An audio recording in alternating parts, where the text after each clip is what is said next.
తిరుపతి జిల్లా రైల్వే కోడూరు సమీపంలోని నర్సరీలో ఈరోజు సిపిఐ జాతీయ కార్యదర్శి నారాయణ మీడియా సమావేశం నిర్వహించారు.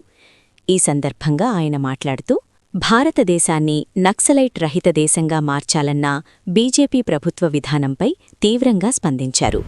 నక్సలైట్ రహిత దేశంగా ఈరోజు ప్రకటించబోతున్నారు. గతంలో ప్రకటించారు. ఈ మార్చి 31 నక్సలైట్ని హతం చేస్తాం, నక్సలైట్ ఈ భూమి మీద లేకుండా చేస్తామని చెప్పేసి ప్రజల వాళ్ళు కలిపారు. నిజంగా కొంతమంది చంపేశారు, కొంతమంది భయపడి సరెండర్ అయిపోయారు.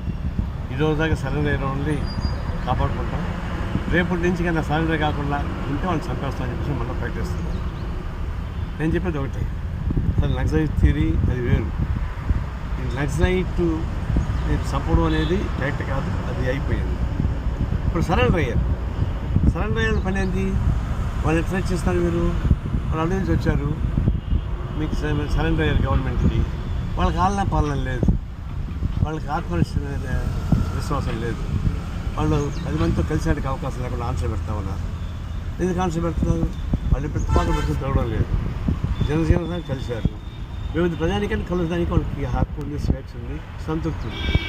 కానీ ఎవరు మీరు కలవకూడదు అని ఆన్సర్ పెట్టడం. తర్వాత వాళ్ళకి తిండికి రీహాబిలిటేషన్ సెంటర్ లేదు. ఒక 40 ఏళ్ళ అజ్ఞాతవాసమైన వ్యక్తి ఫోన్ చేసి నేను ఆత్మహత్య చేసుకుంటానని చెప్తున్నాను. ఎందుకంటే మేమేం బయటకు వచ్చినాము, మాకు ఆత్మ గౌరవం లేదు, తిండి లేదు, ఇవి మేము వెనుబడి అడుక్కోవాలి ఎంత బతికి అని చెప్పేసి నేను బాధపడుతున్నాను. నిజంగా చాలా బాధ వేసింది. ప్రభుత్వం వాళ్ళకి పనిగా ప్రకటించిన తర్వాత, నమ్మి వాళ్ళు వచ్చిన తర్వాత వాళ్ళని అన్ని రకాల బాగా చూసుకోవాల్సిన అవసరం ఉంటుంది. సమాజం స్వేచ్ఛగా తిరగాలి. స్వేచ్ఛగా తిరిగితేనే వాళ్ళు జనంలో కలిసిపోతారు. జనంలో కలిసిపోతేనే ఇప్పుడు పాత సిద్ధాంతాలు పోయి ప్రజల యొక్క సమస్యలు చేతికి వస్తాయి. అట్టా ఆన్సర్ పెడతాను, అది కూడా కరెక్ట్ కాదు. ఆ ఆన్సర్. మూడవది ఏంటంటే, ఇప్పుడు నేను విజ్ఞప్తి చేస్తున్నా, మీరు 10 ఏళ్ళు, 20 ఏళ్ళు, 30 ఏళ్ళు, 40 ఏళ్ళు వామపక్ష రాజకీయాలకు అంకితమై పనిచేశారు. అనేక త్యాగాలు చేశారు. ఆ త్యాగం ఊరికి పోకూడదు. ఈ శేష జీవితం కూడా మళ్ళీ వామపక్షాలలోనే మీకు కలిసి పనిచేస్తాను. నేను సిపిఐకి మేము సిద్ధంగా ఉన్నాం. అన్ని రకాలు ఆదుకోవడానికి సిద్ధంగా ఉన్నాం. ఎవరు ఆత్మధైర్యాన్ని పోగొట్టుకోవాల్సిన లేదు, ఆత్మహత్య చేసుకోవాల్సిన అవసరం లేదు. సిపిఐ మేము అండగా ఉంటామని హామీ ఇస్తున్నాను. మీరు నిర్భయంగా జిల్లాలో కానీ రాష్ట్రంలో కానీ సిపిఐ ఆఫీస్కి వచ్చి మాకు కావాలంటే చేయడానికి మేము సిద్ధంగా ఉన్నాం. మీరు ఆత్మధైర్యం నిలబడండి, సమాజం కోసం పోరాటం సాగిద్దాం, అందరూ కలిసి ఉద్యమాలు నిర్వహిద్దాం చెప్పిన వాడికి పిలిపిస్తా ఉన్నాం. తిరుపతికి రోడ్డు రవాణా నుంచి కూడా చాలా మంది జనం పోతుంటారు, వాహనాలు పోతుంటాయి. ఇప్పుడు కూడల మీదకి పోయే వాహనాలు మొత్తం రోడ్డు మొత్తం పాడైపోయింది.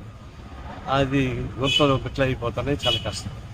అందులో పిల్లలు ఎక్కడి నుంచి వస్తారు, కారులో వస్తారు, బస్సులో వస్తారు, టూరిస్ట్ బస్సులో వస్తారు, వాళ్ళకి ఇబ్బంది జరుగుతారు. తక్షణం రాష్ట్ర ప్రభుత్వం ఈ రోడ్డు మొత్తం బాగు చేయండి. అది ప్రజలకు ఉపయోగపడుతుంది, పిలిగ్రిమ్స్కి ఉపయోగపడుతుంది, దేవస్థానానికి ఉపయోగపడుతుంది, తిరుమల పుణ్యక్షేత్రం ఉపయోగపడుతుంది. ఇప్పుడే పుణ్యక్షేత్రంలో చిన్న గొడవలు జరుగుతున్నాయి. అది మొత్తం పరిష్కారం చేయండి త్వరగా. ఆ కళకు పోవాలి, ఆ కళకు ఉంటే నష్టం వస్తుంది. అది చేయండి.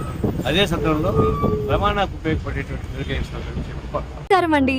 నా ఛానల్ మీకు నచ్చితే దయచేసి సబ్స్క్రైబ్ చేసుకోండి. ఈ వీడియోకి లైక్ చేయండి, మీ ఫ్రెండ్స్తో షేర్ చేయండి. మీ సపోర్ట్ నాకు చాలా ముఖ్యం. Thank you.